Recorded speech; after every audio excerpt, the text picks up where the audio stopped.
Miq Prizmës, me shpresën e sotme dhe mbase të nesërme të prurjeve më të pakta dhe kontrollit për mi përmbytjet, sidomos në kaskadën e Drinit, duhet bëj edhe pjesën e diskursit tim politik dhe pjesës opinionit tim politik.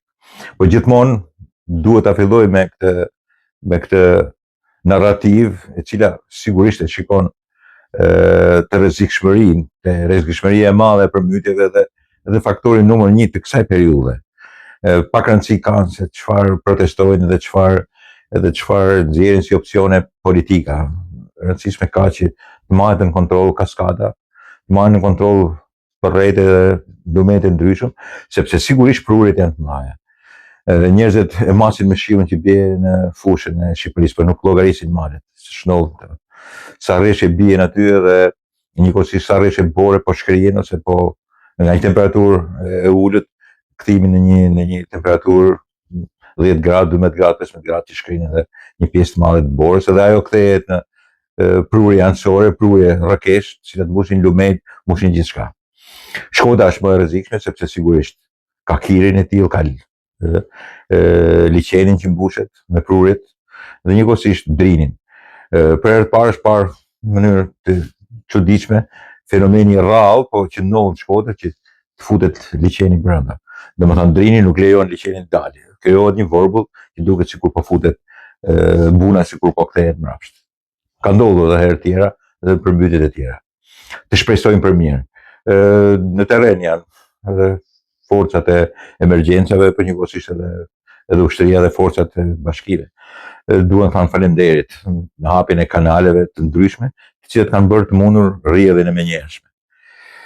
Tash i dalim ke politika. Ajo që desha të them është pallavrat e kota që bëhen, e sidomos pjesa e Berishkëve dhe Sali Berishës për akuzat që i bëjnë kundërshtarit politik dhe që i kanë edhe për vete.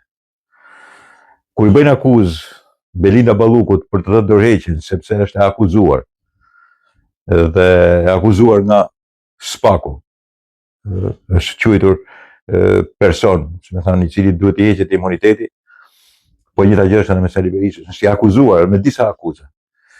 Për korrupsion ajo dhe për tendera, për korrupsion edhe Sali Berisha.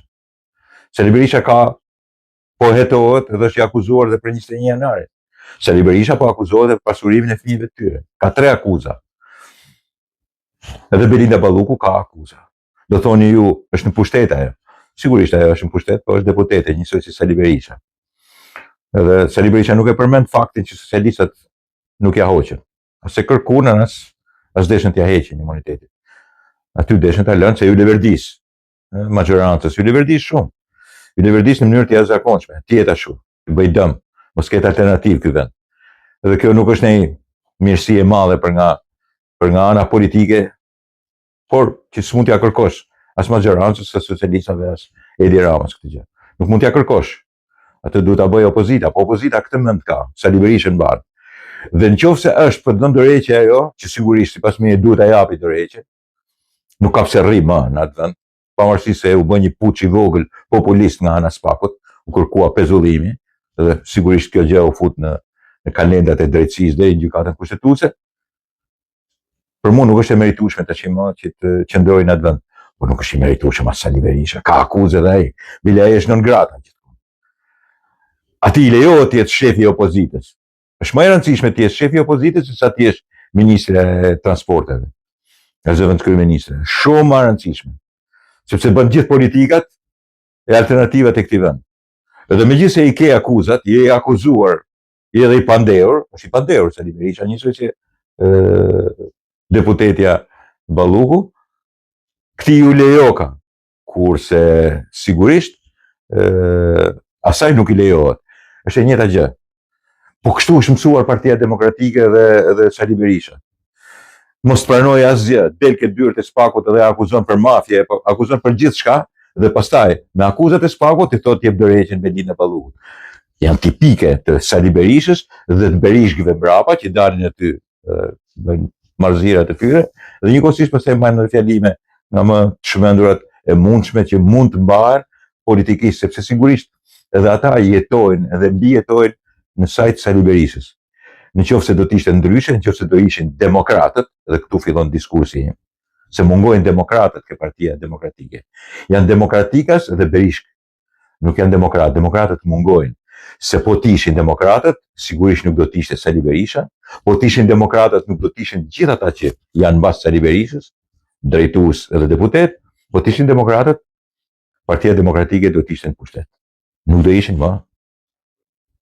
Partia Socialiste, Rilindja, do kishin shkuar në opozit. Po nuk ka demokratët, janë larguar demokratët. Janë berishkët. Që sigurisht përdorin këtë lloj standardi. Është i pandehur për vete, është i akuzuar për vete dhe i lejohet të bëj shefin e opozitës. Dhe ndërkohë kërkojnë, shajnë atë që e kanë bërë të pandehur, spakun, e akuzojnë për kriminal, e akuzojnë për mafios, dhe po ky spak, kur merr të pandehur një të opozitës, këta thonë jep ndërheqjen. Më kuptoni se sa të pabesueshëm dhe sa të çuditshëm në politikë bërjen e tyre janë, po prandaj janë edhe në opozitë. Dhe prandaj nuk ka demokrat. Mungojnë demokratët. Demokratët janë jashtë Partisë Demokratike. Janë punën e tyre, një pjesë ka nikur, një pjesë nuk duhen ta ndigjojnë, një pjesë sa ju del Sali Berisha në televizor, fikin televizorin nëse e çojnë një vend ku nuk e di knohen këngë e valle, një pjesë shtyjnë, një pjesë ankohen, një pjesë as interesohen më, e kanë lënë fare këtë punë. Sepse s'mund të rrinë në një vend me ata që sigurisht kanë bërë të gjitha të zezat, ndoshta edhe më tepër, se sa këta që janë sot, dhe ulurin si njerëzit më të pastër dhe më të devotshëm dhe më alternativ të botës politike në Shqipëri. Dhe këta nuk janë demokratë. Janë berishk, janë demokratikas. Janë njerëz të hurit e të litarit, të cilët nuk i duan të mirën, jo vetëm Partisë Demokratike, pronë sot e Sali Berishës, nuk i duan të mirën Shqipëri. Duke mos i dashur të mirën Shqipërisë, ato e kanë lënë pa alternativë. Ata pranojnë të kenë alternativë tyre, një 82 vjeç i cili do të jetë 85 vjeç kur të bëhet kryeministër sipas tyre. Një komunist i 1968-s duhet të jetë alternativa politike e 2029-s, 2028-s, 2030-s në pushtet. Më kuptoni se sa të shëmtuar dhe sa antidemokraci, antipluralizëm janë të jashtëzakonshëm. Mendojnë vetëm për prapanicën e tyre, deputetpllëkun e tyre, marrëzinë e tyre politike, të një aventure të shëmtuar politikisht. Kërkojnë dorëheqje, shkarkim të nuk e di, të Edi Ramës edhe Ballukës, kur i kanë bërë më keq punët vetë. Ju kujtohet me 15 mars të 2008-s, disa prej jush që kujtohet se kanë qenë të vegjël. Për ju që pastaj edhe merrni përsipër flitni nëpër Facebook. Kur i shkoi Edi Rama dhe i fërkoi shpat, nuk ja kërkoi dorëheqjen. Dha dorëheqjen Fatmir Mediu. Aferës ku është Shkëlqen Berisha, për cilën po hetohet sot. Dhe po hetohet edhe jati. Opozita asaj kohe nuk i kërkoi, e konsideroi fatkeqësi. Në fakt ishte vrasje shtetërore për korrupsion. Vdiqën 26 vet, u plagosën 150. Pastaj shkuan 300. U prish një fshat. Nuk ja kërkuan dorëheqjen kryeministrit. Edi Rama i rraj shpatën. Ky është një fakt fantastik dhe më e madhja është se kur Sali Berisha i bëjnë pyetje se s'ke dhënë dorëheqjen ti, thotë ka dhënë dorëheqjen Ilir Meta, ka dhënë dorëheqjen Fatmir Mediu, në gjitha rastet. Vrau 4 veta në bulevard nuk dha një herë dorëheqjen. Ta do të vrasë të pestin. Po dolet edhe një herë, unë do të jem me sniper, 4 anë dhe unë 5 anë, e do të vrasë. E kanë për dokument spaku atje dhe çfarë i bën Sali Berishës? Ja përkthel kryt. E merr me të mirë. E ka dokument, e kam me. Dakord? Kanë me dokument të thënat Sali Berishës, të cilat sigurisht e çojnë në burg çdo lloj njeriu tjetër. Po Sali Berishën jo, se është i përkthjelur edhe i spakut. është i përkthyer i drejtësisë këtu. Është njeriu i akuzuar për krimet më të rënda monstruoze. Sali Berisha thote, është vendimi im full stop, Lazarati. Ishte vendimi im politik, full stop. E kanë dhe nuk e akuzojnë. Kjo është drejtësia shqiptare, ky është SPAK-u, dhe kjo është edhe Partia Socialiste, nuk ja përmend. Nuk ja përmendin sot, se kanë leverdi që ai të vazhdojnë të bëjnë sherr, që ai të vazhdojnë të jetë alternativa, që këta të mbijetojnë edhe kur bëjnë skandale. Duhet t'japi Belinda Balluku dorëheqje para krimeve të jashtëzakonshme të pandehurit dhe non gratës Sali Berisha. Çdo që të ketë bë Belinda Balluku, mund t'i ketë bë të gjitha ato që akuzojnë, kurrën e kurrës nuk mund të akuzohet se ka vrarë 26 veta brenda 1 sekonde në Gërdec, asër 4 veta në bulevard. Nuk më interesojnë fare korrupsionet. Kanë vrarë njerëz. Ky njeri ka vrarë njerëz. Ka marrë përsipër të vrasë njerëz si Maduro. Është i pandehur për këtë punë. Dhe çfarë i bëjnë? Çfarë i bëjnë? Asgjë, e përkthejnë dhe sot i kësaj dite. Dhe berishkët e tjerë i thonë je burri më i mirë. Dakord, miqtë e mi. Ja ky kërkon dorëheqje. Kërkon dorëheqje gjithmonë. Ky sa vihet një kryeminist që s'është ky të nesëmin kërkon dorëheqje. Në gjen një arsye dhe kërkon dorëheqje. Kjo nuk është fanta politik. Kjo është politika e ditës në Shqipëri sot e 35 vjet sa ka të politikë që e drejton Sali Berisha. Dakord, miqtë e mi? Ja kjo është arsye. Një nga marrëzit më të mëdha të Kosovës, Kosova tash është pjesë e budallëkut e marrëzisë të trevave shqiptare, është që Nexhmedin Spahiu thot në një farë mënyrë në një intervistë. Thot duhet mu bë, thot e ka me Bekim Jasharin, që ka mbetur nga Jashar të shkret. Duhet të heqë flamurin shqiptar thot në ato trevat e tyre, se kanë bërë amerikanët i kanë dhënë leje, po jo që të çojë flamurin në një qytet tjetër, që është Shqipëria, Nexhmedin Spahiu. Ky që thot kombi kosovar dhe që duhet të ketë edhe gjuhë kosovare, dhe nuk ka nevojë të jemi ne me flamur shqiptar. Të një shteti tjetër, nuk e quajnë flamur kombi. Nëse Bekim Jashari jep ne kemi dhënë jetën për flamur, thot, po ti nëse. Nexhmedin Spahiu përfaqëson atë pjesë të Kosovës e cila është jo vetëm provokative, po është pjesë e vendosur anti-Shqipërisë. Këtu nuk kanë të bëjnë fare marrëdhëniet midis dy kryeministrave tonë, që sigurisht janë të ndryshëm nga njëri tjetri, po dhe të ngjashëm me njëri tjetrin. Po mbase i takon një emisioni tjetër këtë. Por i takon një ish jugoslavizmi i cili është ashpërsisht sot kundra Shqipërisë. Vazhdon të jetë në Kosovë, mbijeton në Kosovë, e lejojnë, e fuqizojnë shpeshherë, e shumë fishojnë, ka shumë vend ke lëvizja e vetëvendosjes, ka shumë.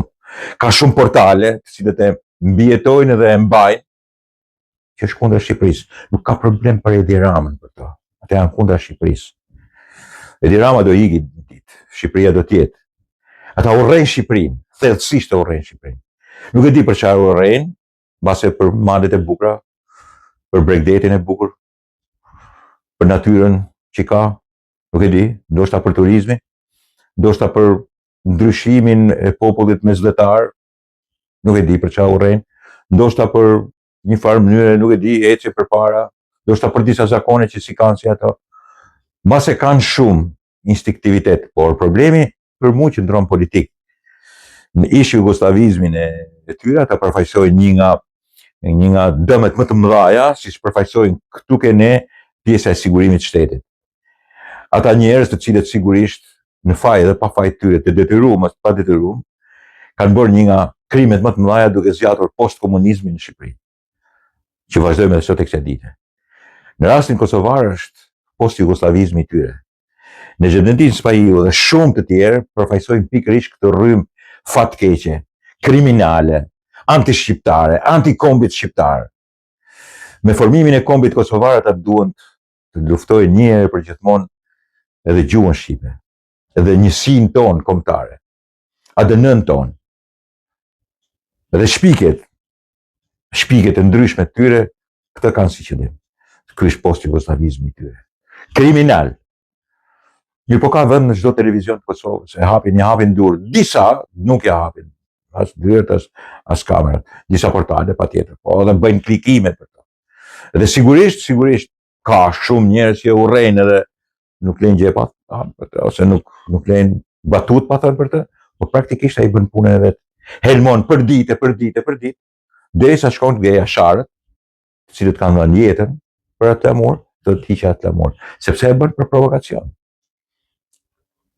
E nis si provokacion, e bën si narrativ provokative për të dalë aty ku dalë, por për fund të gjithë ideve është post-jugoslavizmi që kërkon që të marrë atë që italianët i thonë sopravvento. Do të shpalos velat edhe të vazhdoj pastaj të sudoj në Kosovë, si kundër është duke suduar. Me anë të një nacionalizmi idiot, në një anë të një populizmi majtist të shëmtuar, ma klika që sot është, edhe nga dobësia jashtëzakonshme e opozitës përfshi PDK-n, LDK-n dhe AK-n, disa parti tjera. Këto vela janë shpalosur sepse sigurisht është dobësia e opozitës sotme. Smundjet e lëvizjes vetëvendose dihet se kush janë. Populizmi i majtë i tyre është një nga ato që e përkrajnë edhe në Shqipëri, sepse praktikisht të gjithë janë të majtë ata që e përkrajnë. Dhe ju duket djatizëm, në të vërtetë është një populizëm i shëmtuar, ultramajtizëm i shëmtuar. Edhe kur flasim me terma sorosista, ka sorosist më të madh se sa Albin Kurtin në Kosovë. E gjithë lëvizja e tij është financuar dhe paguar nga Sorosi. A ka sorosist më të madh? Kur këtu derbeder në Shqipëri, kujtojnë se është një tu ngatrojnë edhe leprin me breshkën, çfarë bëjnë këtu. Por Nezhbetis Paju është një nga armiqtë e mëdhej post-jugosllavistë të Kosovës. Dhe për fat të keq vazhdon të bëj politika shkatruese. E fundit është kjo. Bisedojnë për qeveri teknike, qeveri kështu e qeveri ashtu. Ajo që desha t'ju them unë është se na duhet një qeveri politike dhe e fortë. Edi Rama nuk është një njeri politik dhe i fortë. Është një showman, një politike të jashtme që tash duhet ta rifillojë edhe herë sepse është dobët. Sigurisht është më dobët se herë tjera, mund ta ketë mirë me disa evropianë, por duhet rregulloj punët me Shtetet e Bashkuara të Amerikës, edhe nuk e di sa do t'i rregulloj. Se nuk i ka kaq mirë. Mbase ka dhe faje vet, mbase edhe nuk e di se si mund të jenë punët në raport me Evropën, që Shqipëria duhet të mbajë me Amerikën. E di ai, por që duhet i rregulloj, rregulloj edhe herë. Por qeveria e tij nuk duhet të jetë kaq jo politike. Qeveria e tij sot edhe më mbrapa duhet të jetë plotësisht politike. Këtu bashkohet me shumë analistë tjerë. Dhe të mbajë përgjegjësi politike. Dhe nëse ndonjëri prej tyre duhet të shkojë në burg, duhet të shkojë jo me përgjegjësinë e një njeriu i cili ka ardhur si specialist, por si njeriu politik. Dhe mos ta hap gojën të thotë jam i persekutuar politik, po jam një i burgosur hajn. Po përgjegjësinë duhet ta marrin politikisht. Se çfarë thon Berishkët edhe majmunët e tjerë të një teorie, imagjino të shikur kërkon qeveri edhe Adriatik Lapaj, do. Imagjino kur e do, edhe ai qeverin me 5 vetë që mbledh aty. Kur do ai, imagjino të shik, këtu mund doj kush do, del edhe një kot në bicikletë, duke ecë para kryeministrisë, thotë du qeveri teknike edhe unë marr. Po më fut edhe u diku, tu bën deti kosa, kupton. Më kujtohen dikur fjalët e Nexhës. Ha Nexho, çka keqi nuk ecë para bashkisë Shkodrës, prefekturës Shkodrës, kam frikë me ecë se mos më japin qytetarët neri. Kështu është edhe para kryeministrisë në Tiranë. Gjithfarë i marrë del aty dhe do qeveri teknike. Po ne kemi nevojë për qeveri politike dhe që të marrin përgjegjësi politike. Politikisht, shumë politikisht. Në sidomos në kohë të trazuara, në kohë të marra si këto kohë që po kalojmë, jo vetëm në Shqipëri, po në Kosovë, në rajon dhe në Evropë.